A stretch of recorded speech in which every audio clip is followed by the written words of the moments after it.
নাম শুনছেন না? মতলব চাঁদপুর, হ্যাঁ, চট্টগ্রাম বিভাগের চাঁদপুর জেলার মতলব উত্তর থানাধীন ফরাজিকান্দি ইউনিয়ন, ফরাজিকান্দির গ্রাম, ওয়াইসিয়া দরবার শরীফের পিসাব হুজুর আল্লামা শায়েখ মনজুর আহমদ ওয়াইসি রাফাই, যার মাজারে পাক জান্নাতুল বাকির মধ্যে, তিনি বলছিলেন, আমি যখন মদিনা ভার্সিটিতে পড়ার সময় তার এক ক্লাসমেট বলল, দোস্ত তুই তো বাংলাদেশে বিশাল বড় বড় মাদ্রাসা চালাস, অনেক টাকা পয়সার দরকার, একটা কাজ কর, রিয়াদে একজন সৌদি ধনাঢ্য ব্যক্তি আছে, তার কাছে গেলে খালি ফিরায় না, একটু যায়া দেখ, যদি একটু নজর দিয়া দেয় তো তোর সব বাইসা যাবে, মাদ্রাসা চালাইতে আর কষ্ট হবে না, মসজিদ করতে আর কষ্ট হবে না। তো হুজুর মনে মনে ভাবলো টাকার তো দরকার, একটু যায়া দেখি। একটা দরখাস্ত লেখছেন, লেখা হুজুরের ক্লাসমেট যিনি আসিল তিনি সবার সামনে দিয়ে হুজুরের বসাইছে, সিরিয়ালে অনেক মানুষ ওই ধনাঢ্য ব্যক্তির সাথে দেখা করবে আর দরখাস্ত জমা দিবে।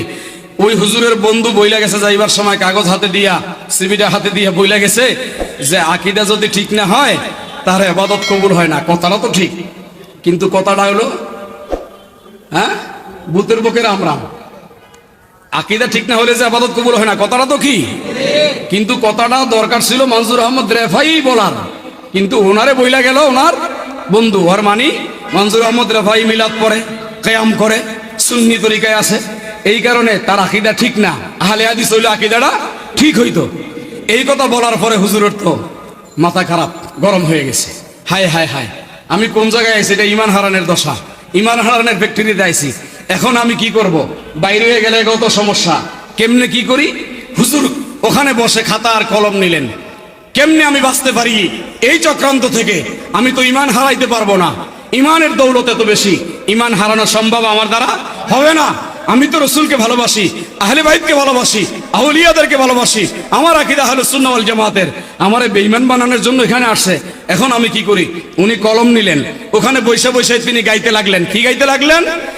দয়াল নবী গোয়ামার, দয়াল বান্ধব গোয়ামার, দয়া কইরা হাতে দইরা করো গো উদ্ধার। দয়াল নবী গোয়ামার, দয়াল বান্ধব গোয়ামার, দয়া কইরা হাতে দইরা আর দয়াল নবী গোয়ামার, দয়াল বান্ধব গোয়া, দয়া কইরা হাতে দইরা।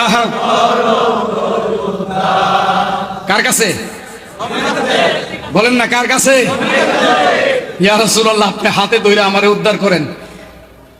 ওই ধনী ব্যক্তি দেখা করবে, কিছুক্ষণ পর খবর আইছে, এটা অসুস্থ হয়ে গেছে, হাসপাতালে ভর্তি করছে, এটা আজ আর দেখা করবে না। মনজুর আহমদ রেফাই হুজুর বলে, আল্লাহর হাবিব ইয়া রাসূলুল্লাহ, আপনি আমাকে হাতে ধইরা বাঁচাইছেন। তো নবীর কাছে চাইলে পাওয়া যায় কিনা? দুনিয়ার সব কিছু আমার নবীর কাছে চাইলে পাওয়া যায়, পাওয়া যায় কিনা? শুধু এই কাছেটা লেখে নাই, কি লেখছে জানেননি? আমি রইলাম গো বসে হাবিব তোমার চরণ। এই মিয়া, কিসের নামাজ আর রোজা করতেছেন মিয়া? নামাজ পড়তে পড়তে হাঁটুতে দাগ, কপালে দাগ, হাতের তালুয়া সালবাকরে উঠে ফেলাইছেন, নবীর দেখা পান নাই মিয়া। এই মিয়া, রাতের বেলা বালিশে মাথাটা লাগায়া দুইটা নাতে মুস্তাফা টান দেন, আল্লাহর কসম মুস্তাফা এসে সামনে দাঁড়ায়া যাবে।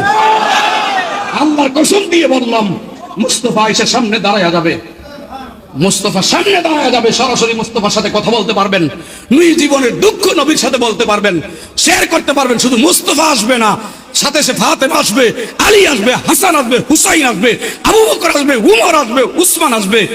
নবীকে ডাক দি কসিদা আল্লামা শরফুদ্দীন বসরি কসিদার মধ্যে নবীকে ডাক দিছে, তো সাহাবায়ে কেরাম লইয়া, আহলে বাইত লইয়া নবী তার দরবারে হাজির হয়ে গেছে। ইতিহাস দেখেন নাই কি কসিদা লেখছিল? মৌলায়া সাল্লি ওয়া সাল্লিম দাইমান আবাদান আলা হাবিবিকা খায়রুল খালকি কুল্লি। এই মোহাব্বতে মৌলায়া সাল্লি ওয়া সাল্লিম দাইমান আবাদান আলা হাবিবিকা খায়রুল খালকি কুল্লি। হুয়াল হাবিবুল্লাযী তুরজা শাফাআত হুয়াল হাবিবুল্লাযী তুরজা শাফাআত কুল হাওলিম মিনাল আহওয়াল মুগতা হে মি মওলায়া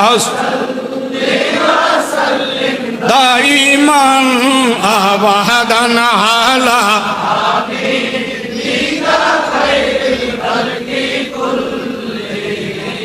কসিদা শুরু করেছেন তো রাসূল আয়েশা হাজির হয়ে গেছে।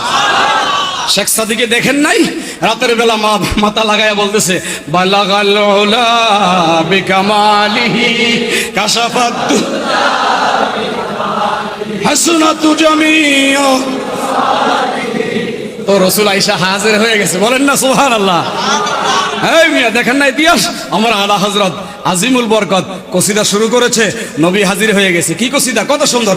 লামিয়া তিনাজিরুকা ফি নাজারিন লামিয়া তিনাজিরুকা ফি নাজারিন মিথলে তো নাশুদ পয়দা। হায় হায় হায়, কাসিদা গাইছে তো নবী হাজির হয়ে গেছে। শুধু নবী না, আমার গরিবে নওয়াজ কাসিদা টান দিছে। ইয়া গাউসে মুআজ্জম নূরে হুদা ইয়া গাউসে মুআজ্জম নূরে হুদা মুখতার নবী মুখতার খোদা। বলেন না জজবা দিয়ে বলেন, ইয়া গাউসে মুআজ্জম নূরে হুদা ইয়া গাউস মুআজ্জম নূরে হুদা মুখতার নবী মুখতার খোদা মুখতার নবী মুখতার সুলতান বেলায়াত কুতুবে উলা সুলতান বেলায়াত কুতুবে উলা হায় রাজে জালালত আরজু সামা হায় রাজে জালালত আরজু সামা ইয়া গাউসে মুআজ্জম নূরে হুদা ইয়া গাউসে মুআজ্জম নূরে হুদা ইয়া গাউসে মুআজ্জম নূরে হুদা। গরিব নিবাস টান দিছে তো নবী আইসা গেছে। শুধু নবী আসে না, গাউসুল পাকও হাজির হয়ে গেছে। আরে মিয়া সাহেব কাসিদা টান দেন আইসা যাবে, কাসিদা টান দেন আইসা যাবে। কি কাসিদা? মন সুইটাছে মদিনা তোরা আমায় বান্দিস মদিনা যে আসল ঠিক। বলেন না, মন সুইটাছে মদিনা তোরা আমায় মদিনা যে মন সুইটাছে তোরা আমায় মদিনা যে। মদিনা আসল ঠিকানা না? বলেন মদিনা, মদিনা যাওয়ার ইচ্ছা আছে? আসলে আছে? ও হুজুর আমি তো একবার গেছি। একবার কা তৌফিক থাকলে বারবার যাবি, যতবার যাবি ততবার যাবি, আমার নবীর নতর ততবার পাবি। যত বেশি হাজিরা দিবি তত বেশি নবীর ফয়েজ বরকত পাবি, যত বেশি যাবি তত পাবি, যত বেশি যাবি। কয় জীবনে একবার গেছি।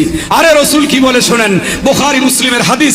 রসুল্লাহ বলে যেই ব্যক্তি বারবার রসুলের দরবারে হাজিরা দিবে, রসুল্লাহ নয় আল্লাহ এবং আল্লাহর রসুল স্পষ্ট কোরআনের আয়াত সূরা আনফাল খুলে দেখেন, আগনাহুমুল্লাহ ওয়া রাসূলা। সূরা আনফাল আগনাহুমুল্লাহ ওয়া রাসূলা বলে রসুলের দরবারে হাজিরা দাও, আল্লাহ রাসূল মিলে তোমাকে ওসমানের মতো ধনী বানায়া দিবে। যত বেশি হাজিরা দাও, দরবারে হাজিরা দেওয়া দরকার আছে না নাই? কথা কয় না। এখন পাবলিকের বুদ্ধি তো সুঙ্গা, শিয়াল্লা বুদ্ধি। এখন আবার প্রশ্ন করবো, হুজুর রসুলের দরবার তো আপনিও মেলা গেছেন, তো আপনি পয়সাওয়ালা হইলেন না কা? এরকম কিছু শয়তান আছে না নাই?